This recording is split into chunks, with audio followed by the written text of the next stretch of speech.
I don't want to deal with somebody getting Yeah. hurt because Yeah. we didn't do our job. Yeah. I mean, I know it kind of sounds cliche, but I take my job that seriously. I'd rather spend 5 minutes coming over there to look at it than 5 days fixing something that Correct. didn't need to be broken. How do you decrease downtime and response time in your organization, Matt? You guys might think I'm crazy.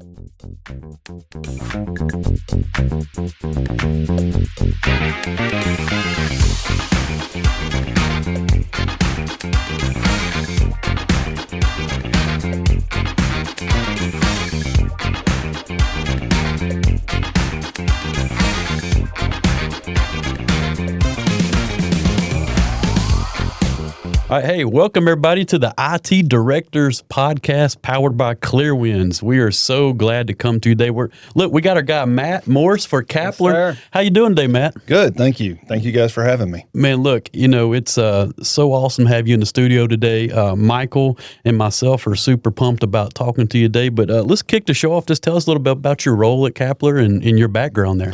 So I've worked at Kappler for about 10 years. Pretty much anything infrastructure-wise, licensing, purchasing, anything of that nature, all kind of falls in my court. And so essentially I always joke if it plugs in, it comes to me. So I've worked with anything from networking to servers to printers, which everybody loves printers, and pretty much anything that just drops in. Wow. So basically you're responsible for everything in terms of technology. Every day. Every day. So every day's a new adventure with you, right? Never dull. Never dull. Never dull. So look, we're going to kick off. We got some questions that Michael came up with and he's worked with you. Michael, how long have you worked with Matt for? Yeah, we were just talking about that about Almost 6 6 years. So in COVID, it started off, when I started off my sales journey here at Clearwinds, and so I sent you an email, Cold call email. which resulted in a shrimp po' boy that I will never forget. Shout out to Papa Doobies in Albertville. Oh yeah. So and then, man, I think that not only started us going through the process of doing a lot of projects together, but even friendship along the way. Yeah. That's awesome. Oh yeah. Man, fantastic. So, how do you decrease downtime and response time in your organization, Matt? So, you can set up alerts on everything these days, which is great, but it kind of gets lost in the noise of everything else. And if you start getting 50 email alerts about problems, you tend to start ignoring them. You guys might think I'm crazy. I think the best thing is educate users. Mm-hmm.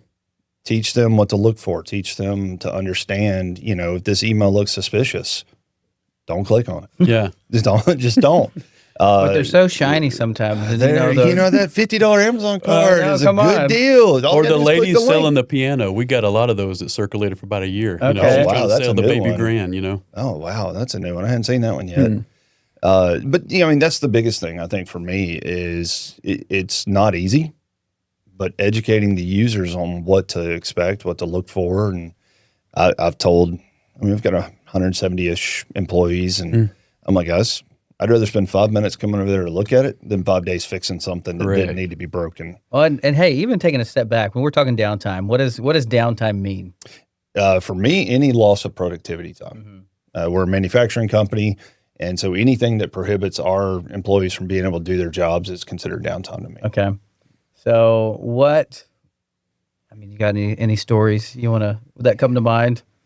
Let's see. I think one of the most recent ones, we were making some firewall changes, and at testing in prod, it was not my side that was testing in prod, it was another vendor. And they accidentally moved the entire configuration off the VPN we were using for them. Okay. Took us down. And so trying to find out, all right, what happened? Yeah. But that prevented everyone from operating. How many people walked to your office that day? I shut my door on this. No, actually, that's the benefit of having a ticketing system and getting users to use that ticketing system is we can track all this information and make sure, hey, we're able to see trends and items that are coming up too frequently and try to resolve them. Matt, you said something really important there. Ticketing system, Michael, and the user is actually using the ticketing system. Yes. So, being a former IT director myself, that was always such a huge task and undergoing because people wanted to call Jay directly. They want to call Matt. Every time. They want to call, hey, Matt, and I can't do X, Y, Z. hey, did you put a ticket in? Did you do this? But educating users to put the tickets Yes. in, that way you can track it, right? Absolutely. And you can meet your SLAs that you have and your KPIs and all that kind of stuff. And then when I have to report on it to our board, Yeah. I can show, hey, here's what we saw, here's what we fixed. Yeah, but it's funny because users, they just do not like putting tickets in. They do not. There's a facet of them that will never do it, never do it. So it's pretty interesting you say that. I'll get calls, and if it's an internal call, I'm probably going to pick it up. I don't want anybody to suffer with waiting on me to get something done. But first thing I always say is, did you put in a ticket? If there's not a ticket, we're not working it. Yeah. We can't fix it if we don't know about it. Yeah, correct. And I feel like I'm talking from the standpoint of like I might be part of the problem. So me being the one that's not come from the other He's the side guy of the we table. always talk about. I feel like I'm the problem in that situation. But you just won't help, Michael, right? I do. That is, I mean, hey, you we're gotta have it trying now, to figure right? out what's going on. Like, Yeah. hey, might shoot a text, might send a picture, a screenshot of what's not working, and hey, did you send a ticket? Yeah. But see, we make it so easy. Yeah. If you're going to email me, you can email the help desk, and it'll log the ticket for you. Nice. Yeah, that's a great segue. So what do you guys use in terms of tools, like your ticketing system and the monitoring tools that y'all use? So we use Manage Engine Okay. for the ticketing system, Service Desk Plus.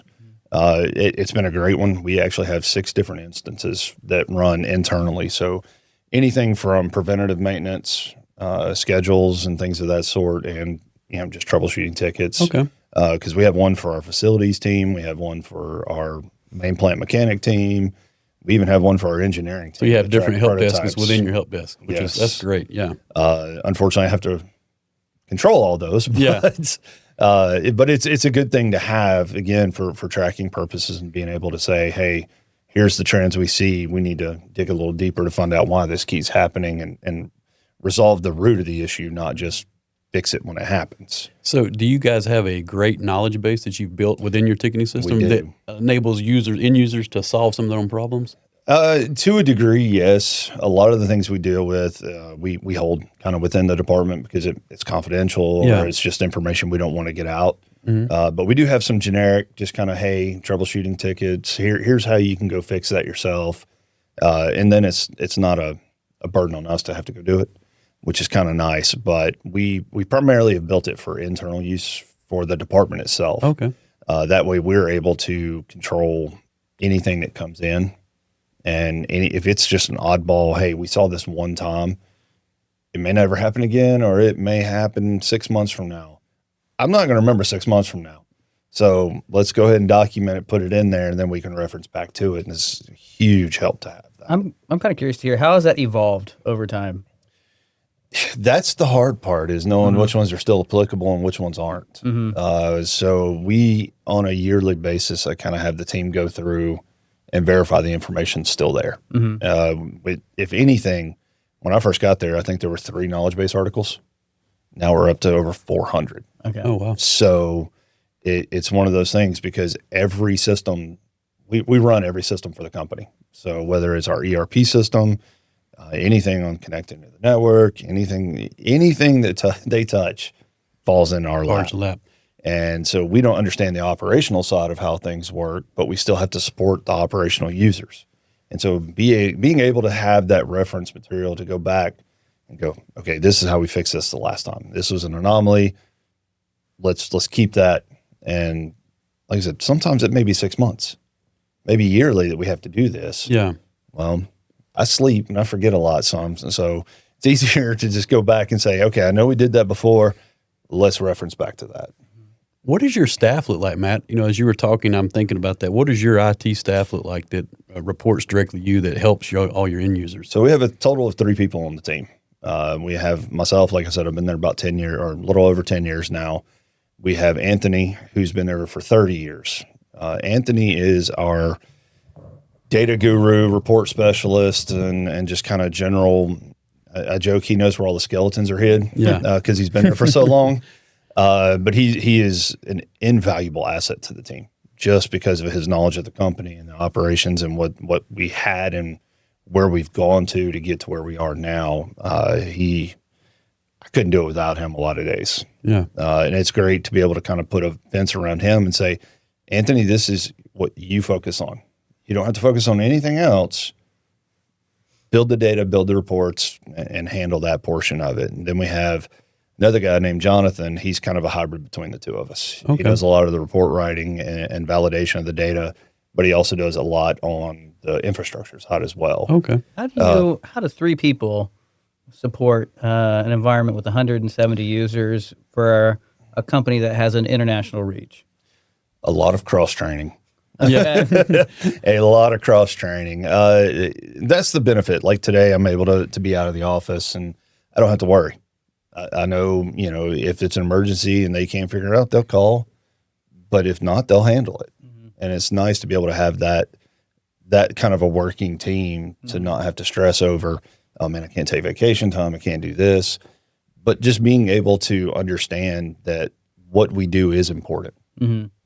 You're IT director, you know how it is. And we're just a cost center. Yeah. We spend money, we don't make money. Yeah.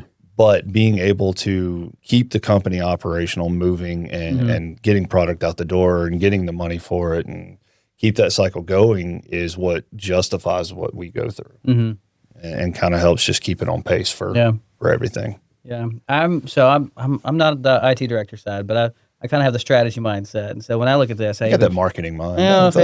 I even try to think of it along the lines of like, hey, your planning, your structure, your systems, your processes. So what all goes involved into proactive measures to help you guys decrease downtime? So I schedule maintenance periods periodically just to kind of look and see what is available out there for updates and things of that sort. System reboots, system monitor checks, and just trying to make sure everything stays clean. We do, like I said, we have a ton of alerts set up. So if there's anything that's abnormal or, memory spikes or anything that holds for a while, then we get alerted to those and kind of go look at them before they become a problem. But, again, I go back to the users. Man, if something doesn't work within 2 milliseconds of what they think it should, they're going to let you know. So having them know what to look for and trained to kind of go, hey, this looks weird to me. It has helped me more than anything else. Okay. I'm kind of curious. I just got to ask, what's been your most outrageous request from a user? Oh, gosh. It's, or most interesting? I think one of the craziest ones, I had a user who kept complaining her monitor kept flickering. Okay, that's an easy fix. Let's look at it. And I walk up there and it's working just fine. Of course, she wasn't there for me to ask, what's going on. So I let it sit there for a couple of days. She called me, are you ever going to fix this thing? And I'm like, I looked at it. It's fine. Well, it's doing it again. So I walk up, go to her desk, and I'm sitting there. And I'm like, I'm sitting here until it does this because I don't see it. I sat there for 15 minutes. Nothing happened. I was about to give up, and all of a sudden it started flickering. She's like, see? I looked down, and she was wiggling her foot. She was kicking the cable. Nice. So that was one of those simple fixes. Yeah. You tighten the cable a little bit, and we were good to go on that one. I go back to the users just because I feel like, hey, you guys are doing a good job on the training side. But I'm even thinking myself, like, hey, I remember a point when I was having fun by replying to the spammers who try to get you on a campaign or whatever. I feel like I am the outsider from that standpoint. So now we try to prevent you from getting those emails, so that way you can't do that. Correct. Yes. We try to head that off before it gets to you, because you cause more headaches than help. So what tools Michael, we talked a little bit off air about how Clearwinds has helped redesign your data center and infrastructure. So what tools has Clearwinds brought in terms of data center overhaul, and what have you installed new to help with all this? Man, so the county's going to kill me when they hear this one. No, so we've actually done an entire data center refresh. When I got to Kappler, we had older equipment to start with, and it was not a priority for them. And so I had been saying, hey guys, we need to plan for this. We need to go ahead and start building a budget for this and things. And then one Sunday afternoon, I just happened to stop in the office real quick, and our HR director was there, and she's like, nothing seems to be working. And I'm like, that's strange. And started looking at it. The entire data center had crashed. Oh, wow. And thank God from Clearwinds, I called Michael Gray, and he got on the phone, and we spent 8 hours that Sunday fixing it. I wrote up an entire incident report, took it before the board, and I said, calculate how much this would have cost the company for us to be down. Yes, definitely. I said, this is not just because I want to spend the money. It's because we need to make this investment. And so shortly after that, we did an entire data center refresh from the servers to our new SAN to new switches, all new hardware throughout, all new fiber throughout campus. We had 5 buildings on campus, all new switches throughout campus, all new APs, wireless system put in. Like I said, we've done the 4.5 miles of cabling in our new building that we built. We got our steps in. Yes, we did. That was a lot of cable in that building. We've also done AV projects together. We built that training center room out. Trying to think of what else. We've done so many different projects together. It's crazy. Hardware. All kinds of hardware. Yeah. I've utilized the purchasing power that they have with Dell and HP and a couple of other companies to get bigger discounts than I can get going Dell Direct. Yeah. Which is kind of frustrating. I'm like, we're not a big fish, but we spend money with you. Yeah. But it's been nice to be able to go, hey, give me a quote for these. And so they're able to use their purchasing power with that. We did 365 conversion. Yep. We were on, Which made your life a lot easier. oh my gosh, man. We were on Exchange 2010. Oh, wow. Yeah. Look, nobody On-prem. Nobody wants to manage Exchange on-prem. Nobody. No. Nobody. It was a headache. So yeah, it's to say we've done a few projects together. Okay. We've done a lot of different things Yeah. together. What does it look like, even kind of going back strategy mindset? Do you plan out those refreshes, or what does that look like? I try to do about a 5 to 7 year cycle. That's good. If it's computers, things of that sort, I try to do a 3 to 5. We don't have many power users, so it's not a a have to case. Most of the stuff that we buy, we don't buy the low end, we don't buy the real high end. We kind of buy the middle ground so that it can last a little bit longer. And we also get the Dell 3-year Pro support so that That's perfect. something breaks, we can get it within the first 3 years. It's going to break anyways, so we can get that replaced and fixed. So I try to, like I said, keep it on about a 5 to 7 year cycle on the higher end equipment, the servers and things of that sort. What did you guys go with, Matt, in terms of your data center? Did you do like a hyperconverged system, or did y'all do what did y'all use? We are running a VMware in there, which I personally love. But as we were discussing, the Broadcom licensing has not been a good venture for us as consumers. VMware is the best hypervisor, right? So it's Michael and I hadn't talked about this, but I know from a sales perspective, it's hard for him because customers, we have it, and you can't just rip and replace it. Cannot. And so, I mean, it's the best. It really is. I've worked with it for 20 years almost. And I love it. And it's kind of one of those things. I don't want to let it go. Yeah. So I think they're doing some changes down the line. We'll talk about maybe another episode. But so what in terms of, though, do y'all use a hyperconverged system, or is it just like blade chassis or Just servers? Blade chassis? Okay. Servers with the blade. Okay. Yeah. What kind of SAN? What did you guys? We went with the Power Edge 580, I believe is the one we have. And it's, again, we bought the capacity for what we needed right now, but with the expandability for the future. Man, that's great. That way we're not having to go out and buy a whole new one. Yeah. And so we've been very pleased with that one. That's fantastic. I know it made your life a lot easier, not having to worry about old rack mounted servers and Oh, and the one we had before, the same we have, you could only set up in 2 terabyte chunks. Oh yeah. And so trying to get anything to just go seamlessly across the whole thing was impossible. Yeah. And so it was a lot of shell game trying to figure out, okay, we got this size over here we can work with, put that over there, or we got to move it over here so that we can put that one. And now it's all together and we don't have to worry about that part, which is great. Yeah.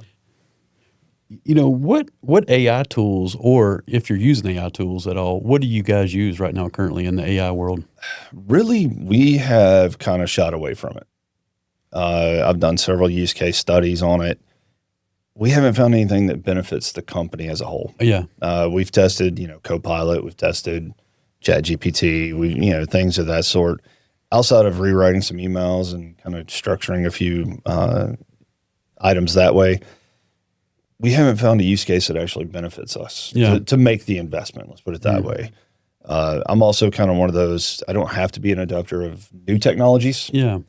Let it get a couple of years under its belt and let it all kind of shake loose a little bit and get a refined product, 3 years. Given an opportunity to see if the robots are going to take over the world. So. Well, that's the other thing. I don't want to invest in that yet. Well, look, people don't realize, but like in VMware, you've been using AI for forever. like 15 years. That's how it moves servers all over the place with not knowing where they are, right? A lot of what they call AI now really is just advanced analytics. I mean, it's not. It's learning and it's able to disseminate the information and kind of dissect it down to different sectors, but it's not really doing much else with it. Yeah. And so we're seeing these huge influx of capital going into this.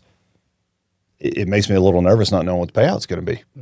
What's the ROI going to end up being on these multi-billion-dollar data centers, and they're not getting what they thought out of it. Yeah, really, it's just data analytics and driving that data and getting quicker response time. That's it. I think that's the other part that we were trying to, focus on and kind of learn from what you guys are doing is like, what does it look like to increase response time? So we're looking at like, hey, wanting to learn how to, and even share into some listeners like, hey, how have you decreased downtime but then the other aspect of increasing response time. I know some are using AI for those types of things.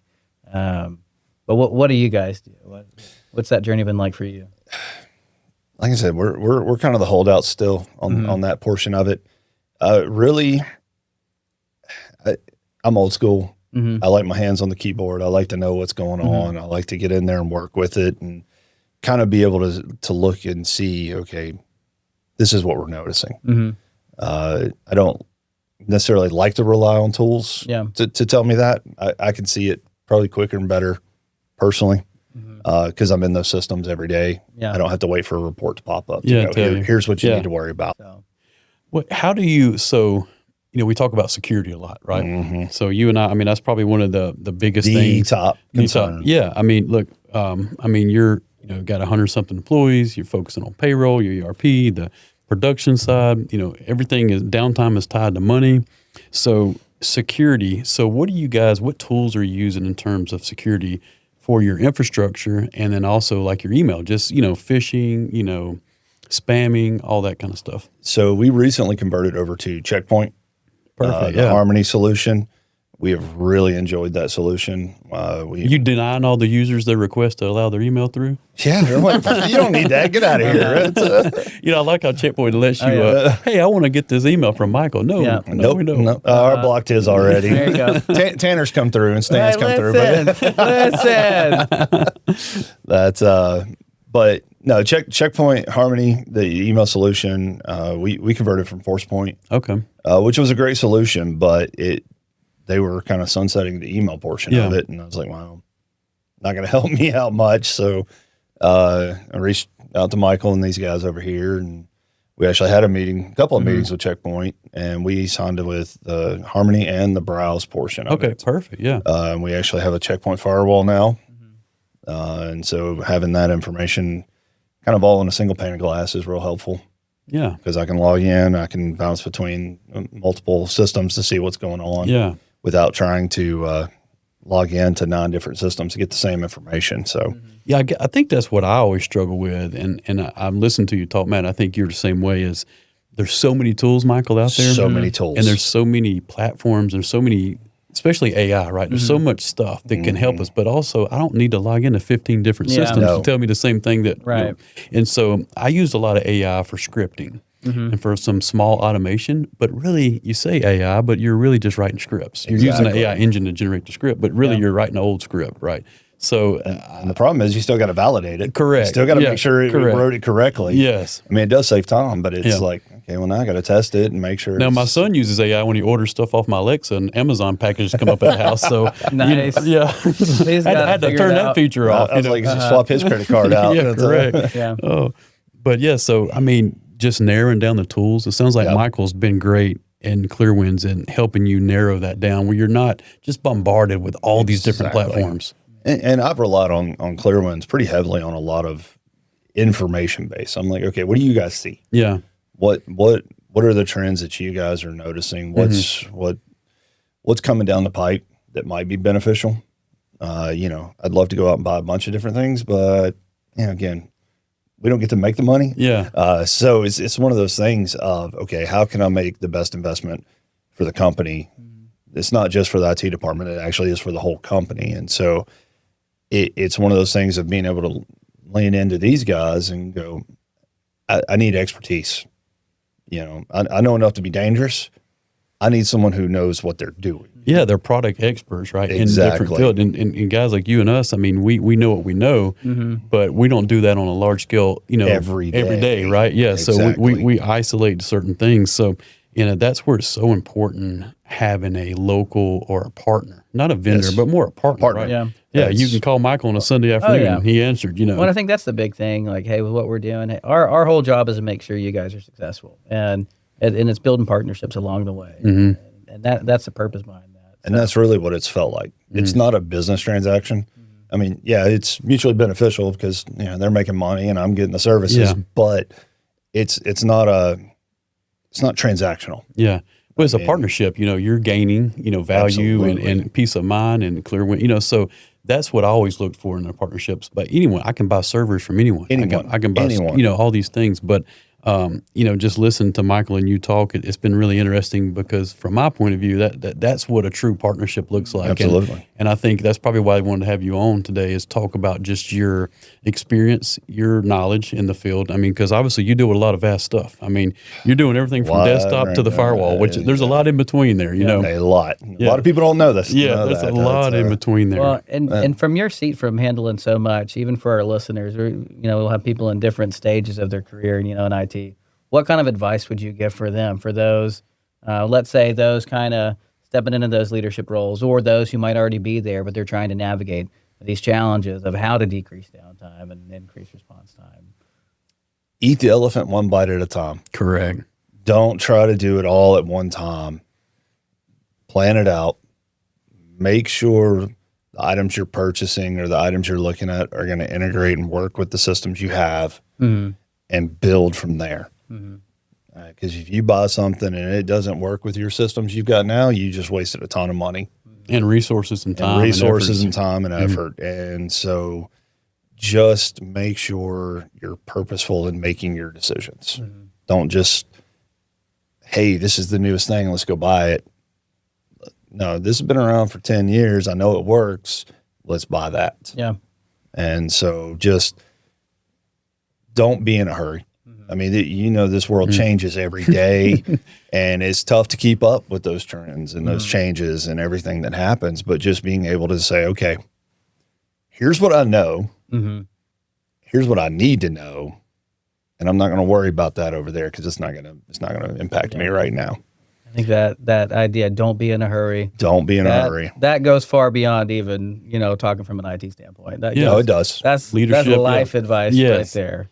Well, I mean, we have our urgencies and we got to make sure we answer those when the call comes. Yeah. But Yeah. even then, it's okay. Let's go with what we know. Yep. Here's what we don't know, and here's what we got to figure out to marry those two. Well, you guys both remember probably 5 years ago, cloud. Everyone said Oh, cloud. yeah, I mean, the cloud. every lunch and learn, every event I went to, Yeah. everything was cloud. So let's fast forward 5 years, right? CrowdStrike happened. Amazon was down 2 weeks ago for like a whole week. Microsoft Entra was down. Yep. So everybody wants to move their stuff to cloud, so the cloud don't work. Exactly. And I really listened to what you said, and you talked about how you have a lot of stuff on prem. I had a hybrid system, right? So I do too. I had on prem and I had cloud offering, and I told our payroll we ran payroll for 4,000 users. I mean, 4,000 people don't get paid on Christmas. Jay's be a little upset. yeah, I'm going to be in trouble. You know what I mean? So, and when that CrowdStrike happened, hey, we ran payroll and paid people. And so, but we had platforms that were in the cloud that didn't work. And they were some of our accounting systems, but they were cloud-based, right? Because they used the Amazon cloud. My point is, to your point, don't be in a hurry. Be methodical and just kind of go as you learn. And I like being on the cutting edge of things. But in your role, you can't really be on the bleeding edge because the bleeding edge cuts you out. That's right. And I think that's one of the biggest things. We run a hybrid cloud system too. So we have a lot of stuff on-prem, but any of the business critical items, what I deem business critical, our ERP system. Mm-hmm. You know, we can't function without an ERP system. No. It runs the entire company. Our basic collection of all our information that everybody needs access to. Any of our cutting softwares, things of that sort. All those are business critical. Mm-hmm. Well, I have those stored in the cloud, and with that cloud vendor, I have the certain guarantees with backups and restorations and things of that sort. So that's why I made that decision to kind of split and go. They have much better equipment. They got multi-million-dollar infrastructures. They got better security. Data centers, yeah. I mean, I think this one vendor has 15 data centers, and so I'm in one location, but I'm backed up to another location. So if something happens there, I can spin up in a matter of seconds. Yeah, it's all VMware based. I can communicate. I can share servers in between the two of us. There's a lot of advantages to having that model, and like I said, it's all backed up. Yeah, and it's business critical. And so we live in Tornado Alley. I mean, this is not an unknown here. So we are able to still access the systems through VPN externally without having to worry about, okay, we have total catastrophic loss of facilities and all our servers and everything else. Everything else is still backed up and operational somewhere else. So did any large events lead to any of your having like Ice-Mageddon? No. I'll never forget that. I was actually living in Birmingham when that happened. I was too, yeah. It's no one event. I mean, it's always business continuity and disaster recovery. And actually, that was one project I forgot we worked on together. Yeah. We actually have a BCDR with you guys. And so it's one of those things that if your data's gone, you're gone. You're gone, yeah. I mean, the whole company is gone. And we'll be celebrating 50 years as a company next year. Which is incredible. This is amazing for a small company. But this 50 years of history, 50 years of information. Mm-hmm. And if that's lost, man, I would feel horrible about it. Not just because it was my job, but just because of the history and the aspects of everything that's happened to get us to where we are now. I know we talked a little bit about like what you're doing, but we didn't even really talk about who Kappler is. Like, what's your high level pitch of who Kappler is? Well, as I just said, next April 1st, it'll be 50 years we've been in business. We are a manufacturing company. We have a very small niche group of what we do. We actually manufacture hazmat suits and chemical protective clothing and apparel. So we are a global company. As Michael said, we actually do international work with international entities, whether it's governments or things of that sort. If somebody's in one of our suits, it's a bad day. Yeah. It's not something you just want to put on and walk around in. It's not fun. I've done it. Sat in meetings and worn suits just to test them out. Hey, look, for our listeners and viewers, that must have been a big suit, Matt, because you're a big dude. Suit. I mean, how tall are you? 6'6". 6'6". That was what, 4X? Yeah, it was 4X. I like it. Hey, we actually made a 7X suit one time. Oh, wow. The guy's nickname was Tiny. 7X looked like a circus tent. It was huge. But think about that. You guys make hazmat suits for big, huge disasters. And we're talking about disaster recovery. That's exactly right. It's kind of funny that goes hand in hand, but that's pretty impressive. Yeah, tell me, what movie was it in, again, that they used your suits? Arrival. Okay. Arrival. The one with Amy Adams and was it Forrest Whitaker, I think, is who else was in that. But it's been in multiple. Okay. We put together a whole slideshow about it one time. That's pretty cool. But I'll be watching TV, like True Life Crime or something. Like, hey, that's one of our scenes. So it's always interesting to see. But it's like, that's a bad day for somebody. Yeah. But it's really neat to see what you do in terms of technology, being an IT director, translate into real life in terms of, just everyday life, right? Well, and that's the importance, I think, of my role and the IT team's role. If we don't do our jobs, our people can't do their jobs. Yeah. Mm-hmm. And that's what matters, man. And if they can't do their jobs, then somebody out there in the real world gets hurt. Yeah. And I've got friends, like close personal friends that wear our gear. Mm-hmm. I don't want to have to deal with that. Yeah. I don't want to deal with somebody getting hurt because we didn't do our job. Yeah. I mean, it's I know it kind of sounds cliche, but I take my job that seriously. Is making sure that, hey, you guys can do what you have to do and not wait on us. Yeah. It's done. And I think that's probably why Clear Winds has meshed well with you guys, is just because that's our mission. you Our guys have mission the is same. enabling our partners to focus on their own mission. So, Yeah. and that's what we do. That's why we do it. Well, look, this has been a fantastic episode. I mean, I'm gonna tell you what, we could sit here and talk for hours. Yeah, with, I Matt. think we I mean, could. Yeah, I mean, he just your knowledge. I think the listeners and viewer, Michael, are going to love some of the points that you've brought up, and just some of the topics you've talked about, and just in the vast array of things you have to deal with. I think a lot of IT directors are going to resonate with it because used to, when we first started out in technology, I know 30 years ago for me, 28 or so. You know, I'm not far behind. You had a network team. You had a network admin. All they do was create everybody was users. siloed. Yeah, everybody was siloed. You had a firewall team. You had a cabling guy. You had a workstation. Now it seems like everyone does everything again. You have to. Yeah, you have to.